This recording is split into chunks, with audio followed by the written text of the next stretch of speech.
ओम नमः शिवाय। शिवजी सदा सहाय। ओम नमः शिवाय। गुरुजी सदा सहाय। जय गुरुजी। गुरुजी के चरणों में शत शत कोटि कोटि प्रणाम। जय गुरुजी संगत जी। आज गुरुजी की कृपा से मैं गुरुजी की किताब दिव्य आवा, जो हमारे लिए सबसे बड़ा गुरु ग्रंथ है, पढ़ने जा रही हूँ। आप सब संगत जी भी सुनिएगा। जय गुरुजी। शुक्राना गुरुजी। मृत्युशैया पर जीवन दान। एक परिवार पिछले 45 वर्षों से राधा स्वामी का अनुयायी था। उनमें से एक अशोक ग्रोवर गुरुजी के भक्त थे। उन्हें जब अपने संबंधी का फ़ोन आया कि उनके पिता मृत्युशैया पर हैं, तो वह तुरंत घर गए। उनके पिता को लगातार हिचकियां आ रही थीं और चिकित्सकों ने कुछ कर पाने में अपनी असमर्थता व्यक्त कर दी थी। अशोक गुरुजी को पूरे मार्ग में याद करते हुए उनको दिल्ली के अपोलो चिकित्सालय में ले गए और उनको गहन सेवा केंद्र में प्रविष्ट किया गया। उनके पिता का रक्त मधु 700 पहुंच गया था। आंतों ने कार्य करना बंद कर दिया था और हिचकियां उनकी भांति धीमी हो रही थीं। चिकित्सकों ने आशा छोड़कर उन्हें घर ले जाने का परामर्श दिया। उसी समय अशोक को आभास हुआ कि अब उनके पिता स्वस्थ हैं और चिंता करने की कोई आवश्यकता नहीं है। अशोक को एक आवश्यक कार्य से जाना था, अतः वे गुरुजी की आज्ञानुसार बिना किसी सेवक के अपने पिता को चिकित्सालय में छोड़कर चले गए। अगले 2 दिन अशोक अति व्यस्त रहे और उन्हें चिकित्सालय से संपर्क करने का भी समय नहीं मिला। जब वे वापस आए तो उन्होंने अपने पिता को रोते हुए देखा। उनके मन में विचार आया कि उनके पिता उन्हें अकेला छोड़ने के कारण दुखी थे, पर उन्हें अचंभा तब हुआ जब उनके पिताजी ने पूछा कि क्या वह गुरुजी के पास गए थे। उनके पिता ने बताया कि कैसे अशोक के जाते ही उनके पिता को गुरुजी की सुगंध द्वारा उनकी उपस्थिति का आभास हुआ था और गुरुजी ने कहा, होर भाई राधा स्वामियों, की हाल न तेरे। पिता ने कहा कि उन्होंने बाबा जी राधा स्वामियों के प्रमुख से अपने को बचाने के लिए विनती करी थी, पर गुरुजी ने आकर उनकी रक्षा करी। गुरुजी ने उन्हें परीक्षण पुनः करवाने की सलाह दी।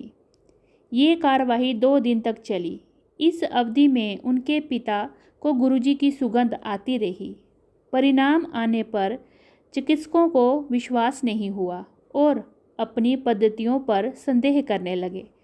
उनके अनुसार उनके पिता को कोई रोग नहीं था। उन्होंने एक इंसुलिन इंजेक्शन की सलाह दी, पर अशोक के पिता ने मना करते हुए कहा कि अब उन्हें औषधियों पर विश्वास नहीं रहा और अब सबसे बड़े चिकित्सक गुरुजी के परामर्श से ही उपचार कराएंगे। 1 सप्ताह पश्चात अशोक के पिता गुरुजी के पास आए तो गुरुजी ने वही शब्द कहे, होर भाई राधा स्वामियों, की हाल न तेरे। फिर गुरुजी ने उन्हें बताया कि उन्होंने उन्हें नवजीवन प्रदान किया था। ये देखकर कि गुरुजी ने कैसे परिवार प्रमुख की रक्षा करी थी, परिवार के सब सदस्यों ने गुरुजी के पास आना आरंभ कर दिया और ये अनुभव किया कि वे स्वयं ईश्वर के संरक्षण में हैं। भक्त के उद्योग की रक्षा। गुरुजी ने एक बार अशोक को आदेश दिया कि वे अपना कारखाना बंद कर यंत्र औजार आदि सब कुछ बेच दे। अशोक को पता था कि गुरुजी के इस आदेश का पालन करना होगा। अगले 15 दिन अशोक इसमें ही व्यस्त रहे। मशीनें खरीदे हुए दामों पर बिकी और शेष सब सामान भी हानि रहित दामों पर बिके। किसी को समझ में नहीं आया कि गुरुजी ने अपने भक्त को अपना व्यापार बंद करने का आदेश क्यों दिया। 3 सप्ताह के बाद वे व्यापार पुरातन घोषित कर दिया गया और कई लोगों को भारी घाटा उठाना पड़ा, पर अशोक बच गए थे। उन्हें स्वयं परमात्मा ने बचाया था। गुरुजी के आदेश का पालन करने में सदा लाभ ही रहेगा, क्योंकि वे कभी अपने अनुयायियों के भले के अतिरिक्त कुछ नहीं कहेंगे। 10 वर्षीया की इच्छा पूर्ति। एक दिन अशोक की 10 वर्षीय पुत्री गुरुजी के दर्शन करना चाह रही थी। अशोक स्वयं बड़े मंदिर के आयोजन में व्यस्त थे। उन्होंने एक भक्त से अपनी बेटी को बड़ा मंदिर लाने का निवेदन किया। वह बड़ा मंदिर आई पर एम्पायर एस्टेट जाने का हट करती रही। उन्हें वहां ले जाने वाला कोई नहीं मिला। पूरी रात्रि वह रो रो कर गुरुजी से उनके दर्शन के लिए प्रार्थना करती रही। अगले दिन प्रातःकाल सब चकित रह गए जब गुरुजी स्वयं बड़े मंदिर पहुंच गए।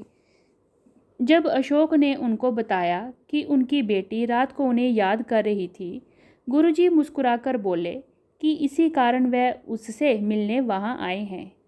गुरुजी की दया से उनकी बेटी अपनी कक्षा में प्रथम आई और तब से सदा एक प्रतिभाशाली बच्ची रही है।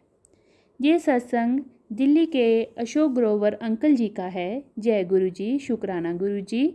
ओम नमः शिवाय, शिव जी सदा सहाय। ओम नमः शिवाय, गुरु जी सदा सहाय। जय गुरु जी, शुक्राना गुरु जी।